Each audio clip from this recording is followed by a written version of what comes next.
ओम नमो ओम नमो भगवते वासुदेवाय। ओम नमो भगवते वासुदेवाय। नारायणं नमस्कृत्य नरं चैव नरोत्तमं देवीं सरस्वतीं व्यासं ततो जायमुदीरये। नष्टप्रायेषु वभद्रेषु नित्यं भागवत सेवया भगवतीरुत्तमश्लोके भक्तिर्भवति नैष्टिकी। ॐ ज्ञानतिमिरन्धस्य ज्ञानाञ्जनशलाकय चक्षुरुन्मिलितं येन तस्मै श्रीगुरवे नमः।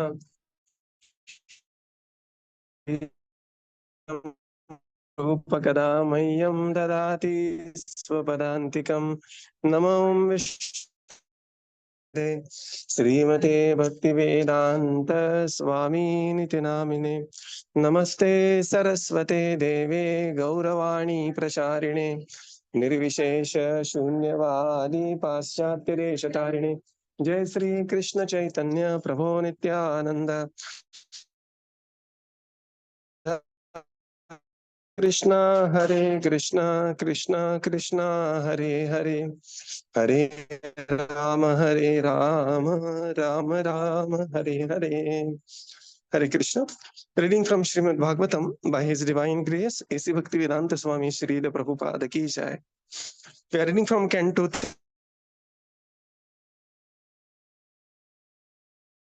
We are having a very nice youth camp going on, and almost 700 plus devotees. They are here. Hare Krishna. And Raisham Prabhu, he takes, the morning Sankirtan, and the Sankirtan is in our society. So I'm just giving you a glance of this Sankirtan, how it is going on.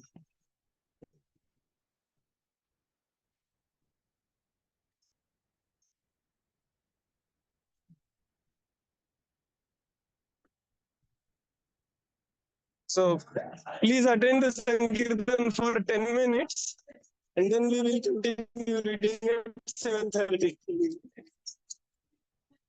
You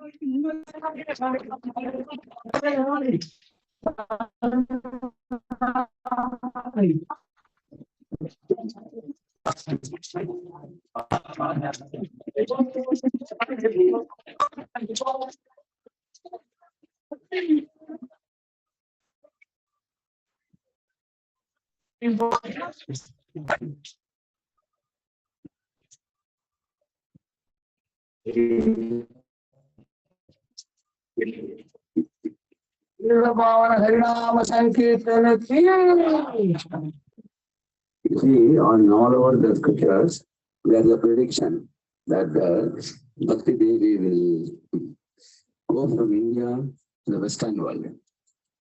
Even if you buy this book on Bhagavad Mahatmya, this Bhagavad Mahatmya is a glories of the Bhagavata book, published by Gorakhpur Press. That's a big size book. In the beginning, you will find there are about 8-10 pages of the Bhagavad Mahatmya, pastimes and all given. So there you find a story of Bhakti Devi, coming from the Dravida Desh to the Gujarat, then to Maharashtra, then she comes to Vrindavan. And in Vrindavan, she's sitting with her two sons, who are supposed to be like young babies.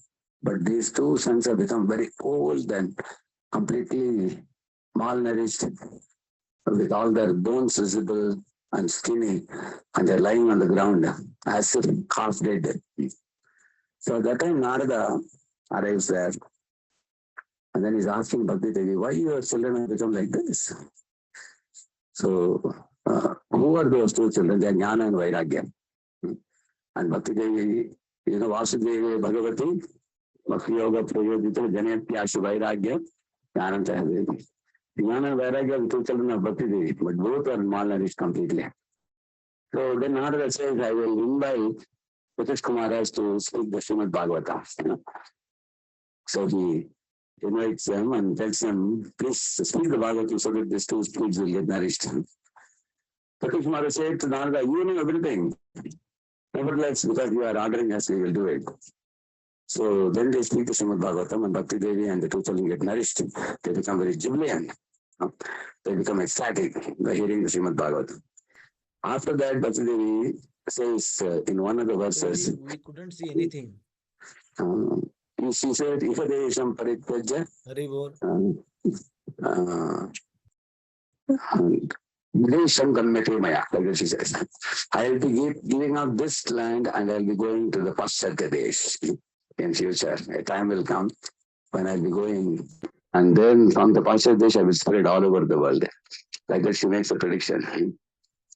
So this is not the only prediction. There are many predictions, but who made this prediction true? Taking bhakti from Vrindavan to the Western world. In the same manner, you will also find there is a description in the Padma Purana. All the holy rivers went to Ganga, who is like the leader. Her name is used, the name used in the Padma Purana is Bhagirathi. So the Bhagirathi gathered all the other rivers and became a representative of all the holy rivers to approach Lord Krishna just before he left for his spiritual world. And then she was telling that now you are leaving now. After you leave, the dark Kali Yuga will set in because Krishna appeared in the Dwapara Yuga. When Dwapara Yuga ends, what will start? We were saying that actually you are taking all the spiritual items with you, all the spiritual associates with you. What about us? We are also your associates. Ganga said, you have only produced me from your lotus feet. So we also would like to accompany you and go with you. Krishna smiled and said, see, you have a very important work to do. You all have to stay back. He said, it's true that in the next 5,000 years, you all have to adopt a mood of tolerance because all over the world, people will come and deposit their brackish, sinful reactions on you. And in this way, your heap of sinful reactions will increase in all the rivers. Just like they say, the companies are putting pollution, isn't it? Riverbed has become so thick with pollution, hardly see the water. That Krishna said, and 5,000 years end, your auspiciousness will start for him. Because Hari Bhaktas will pop up in different parts of the world. Because the holy name will spread from Bharat, from India to all over the world. And then many great souls will increase the number to such a degree that all the four varnas, Brahman, Kshatriya, Vaishya, Shudra will vanish, and there will be Ekavarna, which will be Vaishnavas. All Hari Bhaktas across the globe. There will be millions of them. And with great eagerness, they will come to India to visit the holy dhams, holy rivers, and to practice holy spiritual life in India. So when they come and when they touch these waters of all your holy rivers, you become purified. They will delete and they'll cancel all the sinful reactions which have been deposited by millions of living entities. So how they are able to do that? By chanting that? Because the Hari Bhakta's life and their lips will be decorated by constant absorption and chanting of the holy name. So this is also there. The beauty of all these truths is they're all in different scriptures. Like I'm telling you from Padma Purana, I'm telling you from Bhagavad Mahatmya. In this way, if you refer, there are two different references available. When various scriptures say the same thing, they all are saying that in the beginning of Kali Yuga, this will happen. The holy name will assume paramount importance. It is not that in other yugas, holy name is not important. In all the four yugas, holy name is must. Holy name is like a common denominator. But there are other problems also which are emphasized because people's bodies were tenacious and they were capable of doing many things. Like Dhruva Maharaj is in Satyaloka, but he's chanting Om Namo Bhagavate Vasudevaya, isn't it? But he's also doing many more things, which we are incapable of doing now. So these things have been cancelled. One is cancelled, two is cancelled, three is cancelled. Finally, what is left? The only thing that you are supposed to do is holiday. This is one thing the Shastras say that now the viewers have become so keen. Swastika Ayushata, it is said that Ayush is very small. Nisatwan, they have no Tattva. They are very quiet in their behavior. They are very hyperactive in their mind. Their lives have no essence of sattva. So in such a situation, the loud proclamation of the holy name can only pacify their raging minds. And it can calm the mind, it can cleanse the mind, and it can reinstate the jiva in his full focus on the Supreme Lord's lotus feet. So the prediction that the holy name is going to spread all over the world, and there is going to be a big flow of devotees increasing in thousands and lakhs and millions eventually for the 5,000 years. Now the first 500 years are really, I mean, it is supposed to happen from now. The 10,000 years of the golden age, which is predicted in the scriptures. In that, we are in the first phase. Lakshmi Mahaprabhu appeared 500 years ago. So from that period, 10,000 years, that is only 500 years are over. How many more years is that? 9,500. So in the coming 4,500 years, it's going to go to the peak. At that time, wherever you turn around, you will find people with tilak. Wherever you find big bag, wherever you find ISKCON temples will pop up. And everywhere you turn around, Vinam Sankirtan will be going on, profile will be distributed. And that's what I felt when, ISKCON was invited in Ayodhya to distribute prasad. Then again, ISKCON was invited in Kumbha, Mahakumbha, distribute prasad. And devotees are everywhere in media. You can see that because even now it is happening. Just 500 years of passed.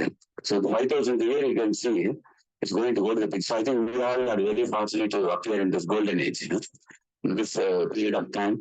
And not only we just were born in this age, we have been fortunately we become connected to devotees and Sangha because there are 9 billion population or so all across the globe. In that, for some handful of people are going to get bhakti. And we are also one amongst those chosen few. I think the rarity is more than UPSC exams also, I think. In UPSC, at least you get 10,000 out of 10 lakh. It's even more rare. So, therefore, one should know that the current of the Acharyas is here and the Lord's is here. Like a river is flowing in Kali Yuga, leading back to Godhead. So make sure that you jump into this river current, spiritual river, which is taking us back home, back to. And don't jump alone. Carry 21 people with you. Catch the whole world of the people's hands and jump along with them. Then this mercy current will lead us back home, back to the Bhakti Samrita, the ocean of Bhakti Samrita. So, and all this is going to happen by two things.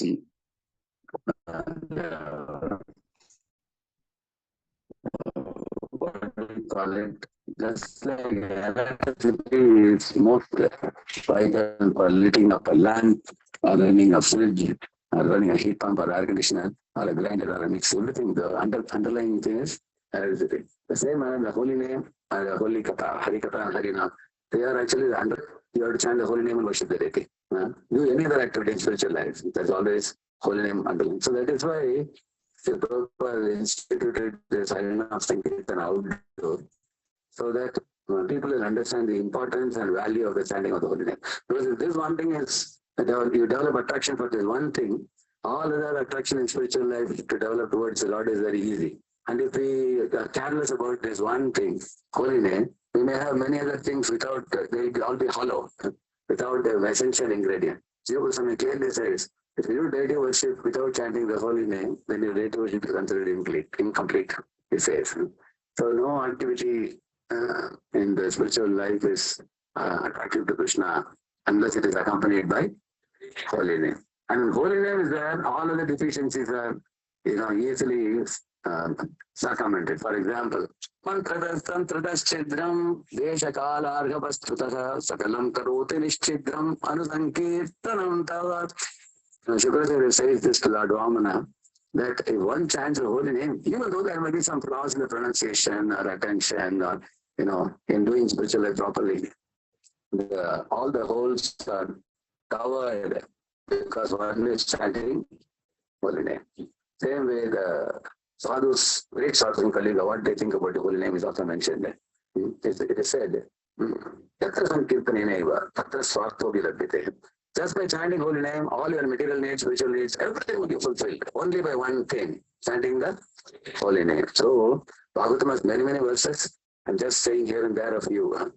But this chanting of the holy name through the japa and through the nama sankirtana outdoor, these two should be taken as our life and soul, because this is going to be the medium by which the holy name is going to spread far and wide. The awareness is going to be created, and Lord Chaitanya Mahaprabhu's order that we go out of the home and reach the streets reach the holy name to the ears and hearts of millions of souls. And in that way, his order is that every town and village, the holy name should be reached.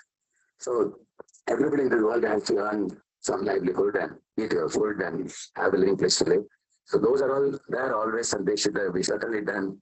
But in the course of doing that, if one forgets the holy name and the spiritual life, then it's a great loss. On the other hand, if one holds on to the vital aspects of life, Harinama and Harikatha, and side by side, some or other makes the two ends meet in this world and go on with whatever material facilities come on of their own accord. That devotee is intelligent devotee, isn't it? Harinam Prabhu ki Hare Krishna, Hare Krishna.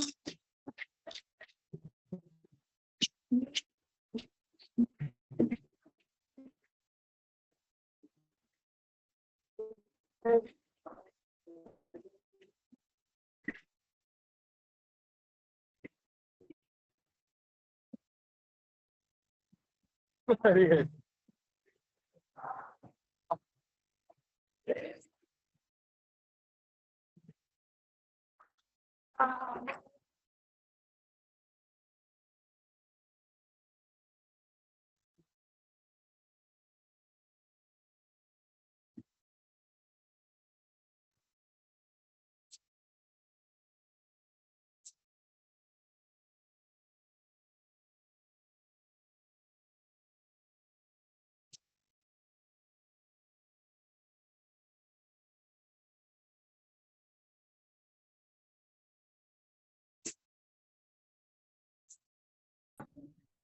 Hare Krishna, Harinam Sankirtan ki jai. Jai. Just a couple of minutes and then we'll continue with our reading. So, His Grace Harsham Prabhu is very strong on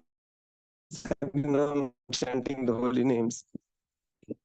And here it is a camp going on in ISKCON NVCC center, almost like some are yet to complete their engineering, third year, final year, and some are working like that it is.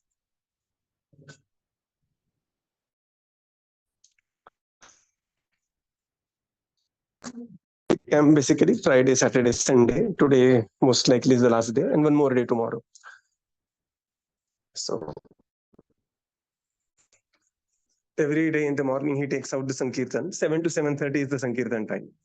7:30 there will be darshan, and then 7:45 there will be Guru Puja. And it's such a fascinating Guru. So that creates a very lively environment.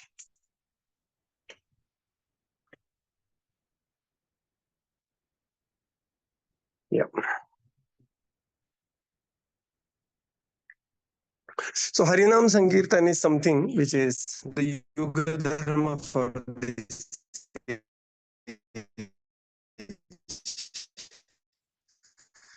And as His Grace Radhesham Prabhu has explained, that Yajna Sankirtan Praye, Sankirtan attain the highest benefit in this Kali Yuga. So we'll continue with our.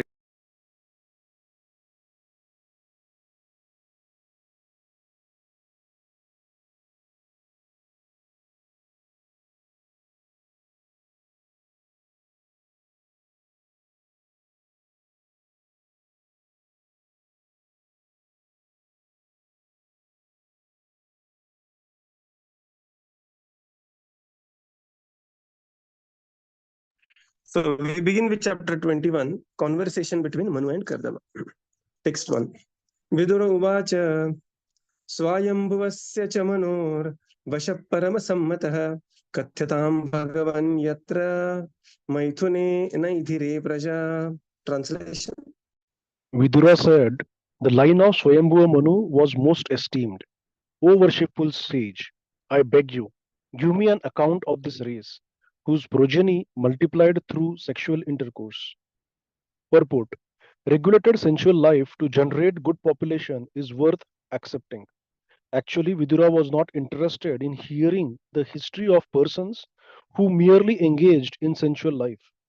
But he was interested in the progeny of Swayambhuva Manu because in that dynasty, good devotee kings appeared who protected their subjects very carefully with spiritual knowledge. By hearing the history of their activities, therefore, one becomes more enlightened. An important word used in this connection is param sammataha, which indicates that the progeny created by Swayambhuva Manu and his sons are approved by the great authorities. In other words, sensual life for creating exemplary population is acceptable to all sages and authorities of Vedic scripture. Hare Krishna. Yes. So now Vidura, he began to inquire the line of the Swayambhuva Manu. So this is which Vamsha? This is Shukra Vamsha. Shukra Vamsha means there is a seminal line. So there are two types of line. One is called as the Guru disciplic succession. This is also Parampara. And there is a Vamsha line, Swamshavadi. So Swayambhuva Manu, so he said the line of the Swayambhuva Manu was most esteemed. O great sage, and this is Paramasammataha. Paramasammataha means it is most esteemed and accepted by great personalities. So please explain to me, on account of this race, please explain me the progeny. In the purport, Srila Prabhupada writes that the regulated sense intelligence to generate the good population is worth accepting. And this is version of Bhagavad Gita. Lord Krishna, what else he says? Dharmo aviruddha bhuteshu kamosmi bharatarshava. So dharmo aviruddha bhuteshu kama. So the sex life, which is non-contrary to the religious principle, which is in line with the religious principle, is considered as, Lord Krishna says, I represent that in the ashram. So, so nowadays, whenever any new couple gets married, when within the devotee circles, we always tell them this one thing that, as many, go ahead with, whatever is your bhagya, and how many of our children you have. And we tell them also that don't worry so much about his or her own maintenance. You are not audible. Of course, that is not like some recklessly one is going, but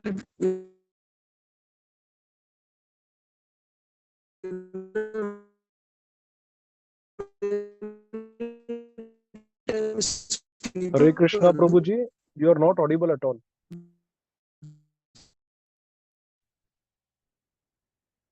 Hare Krishna, Krishna Krishna, Hare Hare.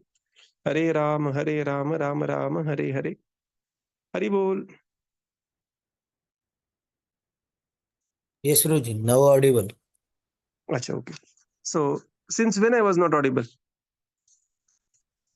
You are explaining about the Bhagavad Gita verse that sensual life is. Yeah, right. So here, Paramasammataha. So this Vamsha of Swayambhuva Manu is greatly glorified. Right. And Bhagavad Gita, we have seen that Dharmo aviruddha bhuteshu kamosmi bharatarshava. That the kama in the Grihastha life, when it is in sync with the regulative principles, it represents the personality of Godhead according to the personality of Godhead. Right? Kamosmi. This is Lord Krishna personally saying this. And that's why we were just discussing that, whenever we have a new couple married, we tell them that go ahead and have multiple progenies, like Bahu Praja, that is the Ashirvachan which is given. Many times people have otherwise idea, that the left liberal thought has gone so deep in people's mind. And also, the excessive worry about the maintenance.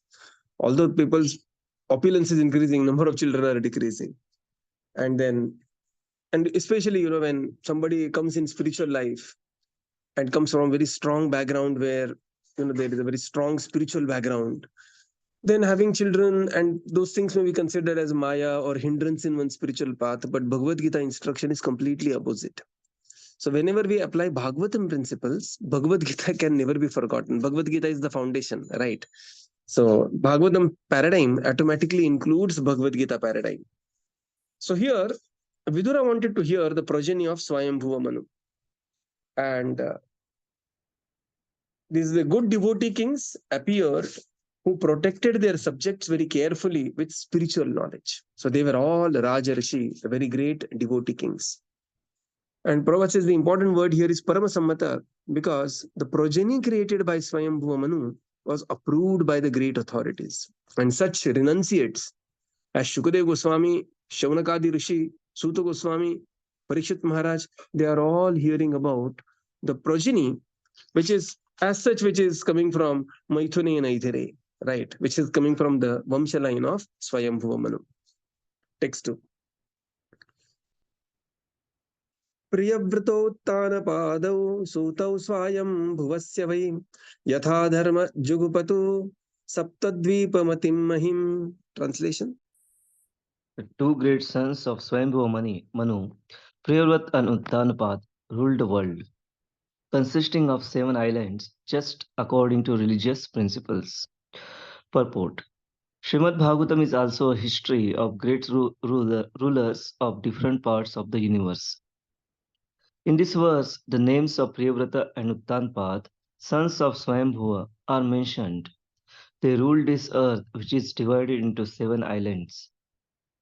These 7 islands are still current as Asia, Europe, Africa, America, Australia, and the North and South Poles. There is no chronological history of all the Indian kings in Srimad Bhagavatam, but the deeds of the most important kings, such as Priyavrata and Uttanapad, and many others, like Lord Ramachandra and Maharaj Yudhishthir, are recorded because the activities of such pious kings are worth hearing. People may benefit by studying their histories. Especially tell me about the two great sons of Swayambhuva Manu, Priyavrat and Uttanapad, who ruled the world consisting of 7 islands. Srila Prabhupada writes in the purport, Srimad Bhagavatam is also the history of the great rulers of the different parts of the universe. Right. And some of the prominent rulers like Priyavrat and Uttanapad, they ruled the 7 islands. And Prabhupada says that 7 islands are still current. They are the 7 continents: Asia, Europe, Africa, America, Australia, North and South Poles. Okay. And these are just the islands on Earth. And then there is a Bhumandala. And these personalities ruled the universe. Right? Ruled the universe. Sometimes, like how we can take is that sometimes, just imagine the ant in the house of some big businessman. The ant may know my master is controlling this house, where this room he is controlling, which is his living room. But not only that person is controlling this room, his house, his building, he's controlling a huge business empire, which may be having thousands and lakhs of people working in that building, right? In that empire. So, similarly, these great personalities, they just not ruled the Earth planet, they also ruled the universal, they were the universal rulers. So when we say history, we are generally trained to think history in terms of time. What happened in 1857, 1947, 2014, like that it is. That is how we generally are trained to learn the history. But time is not absolute. Who is absolute is the personality of Godhead and the devotees and their interaction. And therefore, the history which is recorded in Srimad Bhagavatam is with reference to the personality of Godhead. Right. So Prabhupada says here, the deeds of the most important kings, such as Priyavrat, Uttanapad, like even Lord Ramachandra, Maharaj Yudhishthir, they are recorded, but they are not in chronological order. They are based on with the reference of the pastimes of the Lord. And they should not be treated as mythology, right? So they are worth hearing, and people will immensely benefit by studying this history. So what is the history of Lord Ramachandra? Ramayana. Ramayana is the history of Lord Ramachandra. What is the history of Maharaj Yudhishthir? Mahabharata. This is the history of Maharaj Yudhishthir. And many other kings, as mentioned above, what is their history? That is Srimad Bhagavatam. Right. So, to the degree we read Ramayana, Mahabharata, Srimad Bhagavatam, Chaitanya Charitamrita, the history of Chaitanya Mahaprabhu, who is the Yugavatar for this age, we will immensely benefit by studying this history. Text 3.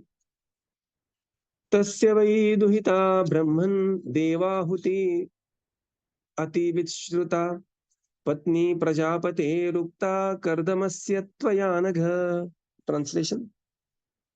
O holy Brahmana, O sinless one, you have spoken of his daughter, known by the name Devahuti, as the wife of the sage Kardama, the lord of created beings. Purport. Here we are speaking of Swayambhuva Manu, but in Bhagavad Gita we hear about Vaivasvata Manu.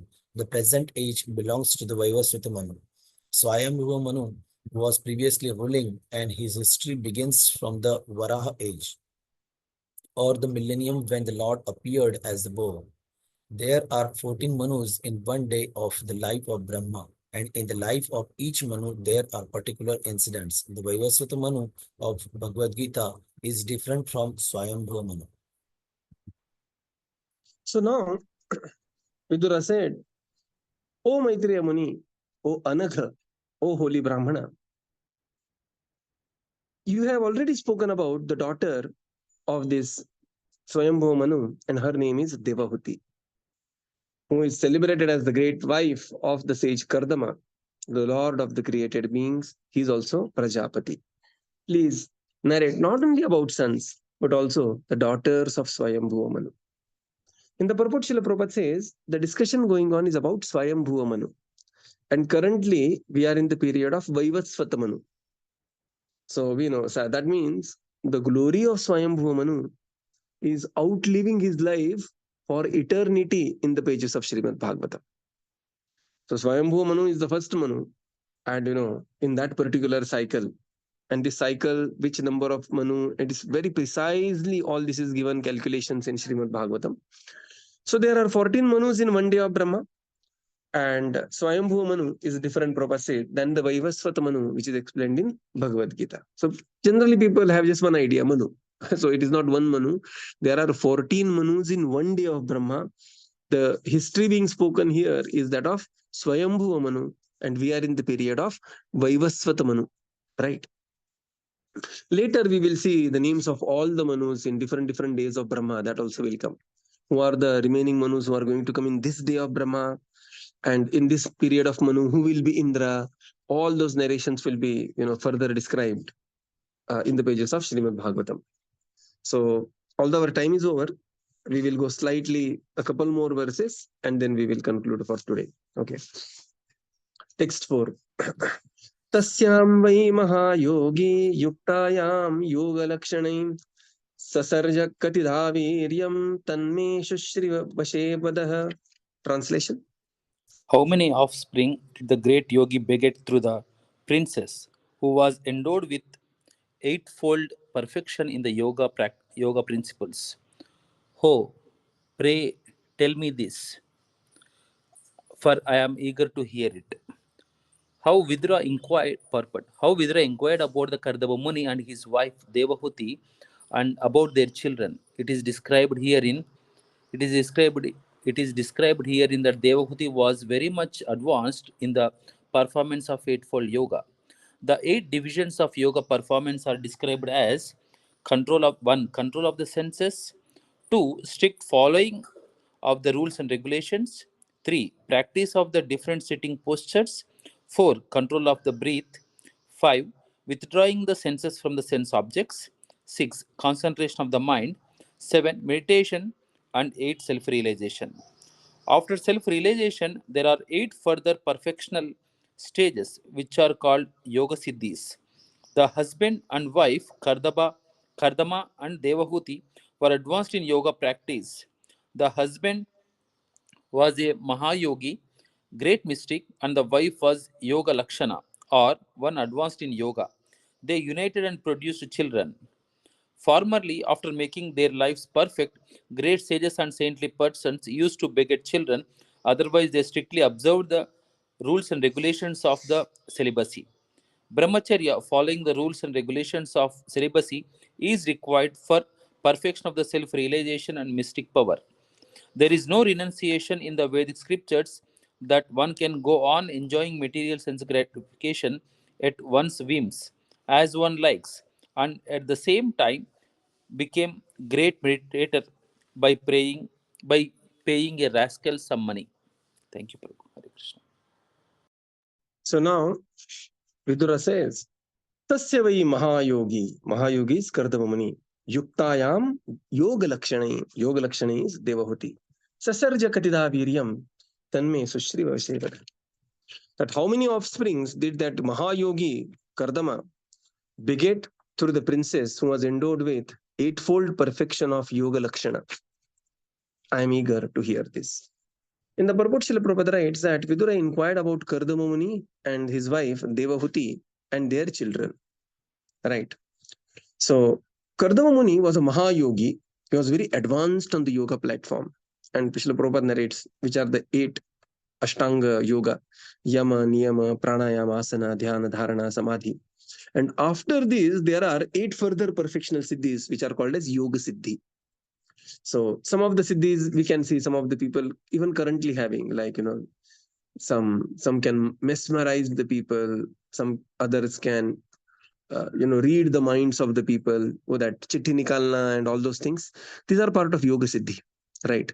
Some can foretell your future, what will happen 6 months down the line, 1 year down the line. These are all parts of the Yoga Siddhi. Person will acquire either in this life or in the previous lives, previous karma. One can have these Yoga Siddhis. So Kardama Muni was a Mahayogi. And the wife, Devahuti, she was endowed with all the Yoga Lakshana, or she was also equally advanced in yoga. And Prabhupada says previously, people used to perform tapasya, perfect their life, and then beget the offspring, so that the perfect offspring will come.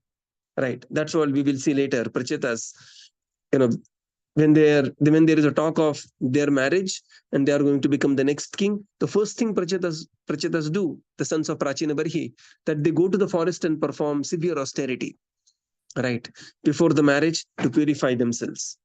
And Prabhupada says this was the traditional way. Not that one is living a life at one's own whim and paying some money to person and then, getting some mantra and trying to think that his life is now perfected by paying the money. There has to be austerity before entering ashrama, and especially grihastha ashrama. Text 5. Ruchiryo Bhagavan Brahman Daksho ya va Brahmanasutah Yatha Sasarja Bhutani Labdva Bharya Chamanadim. Translation. O holy sage, tell me how the worshipful Ruchi and Daksha, the son of Brahma, generated children after securing as their wives another 2 daughters of the Swayambhuva Manu. Purport. All the great personalities who increased the population in the beginning of the creation are called Prajapatis. Brahma is also known as Prajapati, as were some of his later sons. Swayambhuva Manu is also known as Prajapati, as is Daksha, another son of Brahma. Swayambhuva had 2 daughters, Akuti and Prasuti. The Prajapati Ruchi married Akuti and Daksha married Prasuti. These couples and their children produced immense numbers of children to populate the entire universe.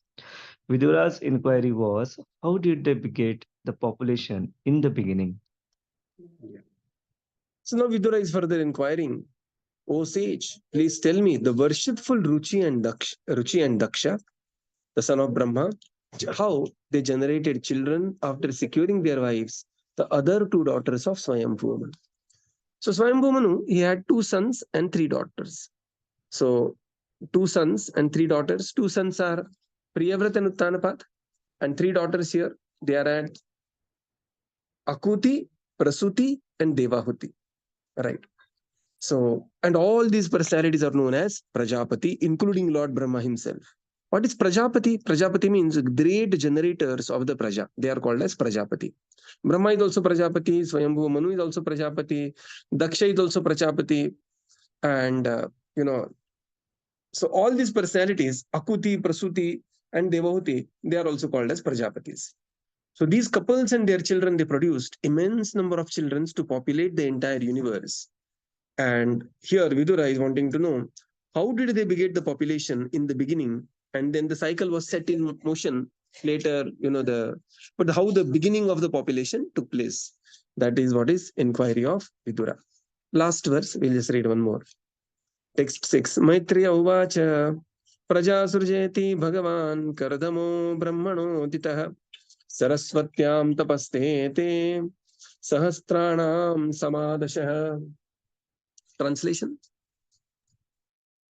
The great sage Maitreya replied, commanded by Lord Brahma to beget children in the world, the worshipful Kardama Muni practiced penance on the bank of the river Saraswati for a period of 10,000 years. Purport. It is understood herein that Kardama Muni meditated in yoga for 10,000 years before attaining perfection. Similarly, we have information that Valmiki Muni also practiced yoga meditation for 60,000 years before attaining perfection. Therefore, yoga practice can be successfully performed by persons who have a very long duration of life, such as 100,000 years.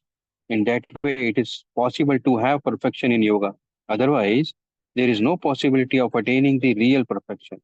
Following the regulations, controlling the senses, and practicing the different testing postures are merely preliminary practices. We don't know how people can be captivated by the bogus yoga system, in which it is stated that simply by meditating 15 minutes daily, one can attain the perfection of becoming one with God. This age, Kali Yuga, is the age of bluffing and quarrel. Actually, there is no possibility of attaining yoga perfection by such paltry proposals. The Vedic literature, for emphasis this, clearly states three times that in this age of Kali, Kalo nasti eva nasti eva nasti na eva nasti eva. There is another, there is no other alternative, no other alternative, no other alternative than Hare Nama, chanting the holy name of Lord. So the Prajapati Kardama, Prajam Srujeti Bhagavan, Kardamo Brahmano ditah. So the worshipful Prajapati, so here he is called as a Bhagavan. Bhagavan means very great worshipful personality.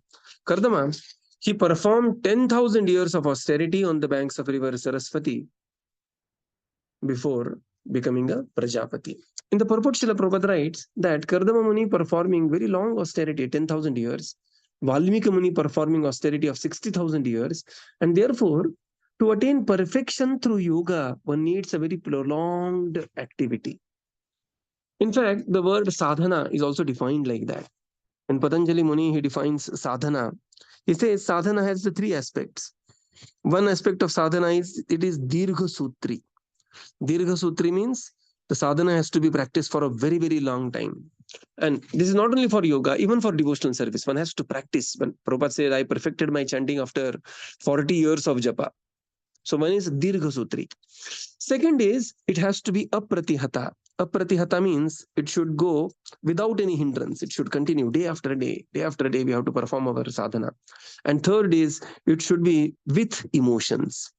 Right. The sadhana that we are performing, it has to be with emotions, not that as a burden which Lelo chanted my rounds. Not like that. We have to perform that sadhana with emotions, very, very gratefully, feelingly, mindfully. One has to perform this sadhana. So these are the three principles of sadhana. And but the Dirgha Sutri, the yoga sadhana requires, Prabhupada writes, requires very prolonged period. Here we see Valmiki Muni performing tapasya for 60,000 years, Kardama Muni performing tapasya for 10,000 years. And Prabhupada says nowadays people take some mantra, sit in some meditation for 10-15 minutes and think they will get some benefit. It is not that the benefits are completely ruled out. They may get some benefit. But to think that they will get the ultimate benefit by performing such kind of exercises, there is no possibility. By such paltry proposals, Prabhupada lines. So what is the proposal for Kali Yuga? The proposal for Kali Yuga is Harer Nama, Harer Nama, Harer Nama iva kevalam, Kalau nastaiva nastaiva, nastaiva gatiranyatha. That in this age of Kali, there is no other way, no other way, no other way. The only way, the only way, the only way is Harer Nama, Harer Nama, Harer Nama, eva kevalam. So this is how, the verse, this is how the Harir Nama is very important. And in the morning, we were hearing from His Grace Radhesham Prabhu. So this entire morning reading session is started with instruction and blessings of His Grace Radhesham Prabhu. And that's why I feel very uncomfortable that Radhesham Prabhu, because we stay very close to temple, he comes to time, once or twice in a year, he comes to Harinam Sankirtan in our own society. And today he was stressing the importance of Harinam and how this Harinam will be sung in every town and village. Prithvi ti ache yada nagaradigram sarvatra prachar hoibe moranam. That we have ourselves seen in our lives last 30, 40 years. We have, if you go a little back in history for 300, 400 years, everybody must have seen the movie Chava and other movies. What was the condition of Sanatana Dharma just 400 years ago? What is the condition now? And the time to come, the next 10,000 years are dedicated to purely to Sanatana Dharma. And how that Bhagavad Mahatmya explains that eventually the four Varnas will vanish and there will be only one Varna, and that is Vaishnava. And this will be considered as the golden period in the black period of Kali Yuga. After the appearance of Chaitanya Mahaprabhu, the 10,000 years are considered as the Suvarna Yuga within Kali Yuga. And here the demigods will come in line to take birth, perfect their life, and go back home, back to Godhead by chanting the holy names Hare Krishna, Krishna Krishna, Hare Hare, Hare Rama, Rama Rama, Hare Hare. So we'll conclude here and continue tomorrow. Shri Prabhupada ki jai, Gaura Bhakta Vrinda ki jai. Thank you, Prabhupada. Thank you, everyone. Hare Krishna. Thank you, Thank you, Prabhupada. Prabhuji. Thank Hare you, Krishna. Prabhupada. Dandavat Pranam. Prabhuji, Hare Krishna.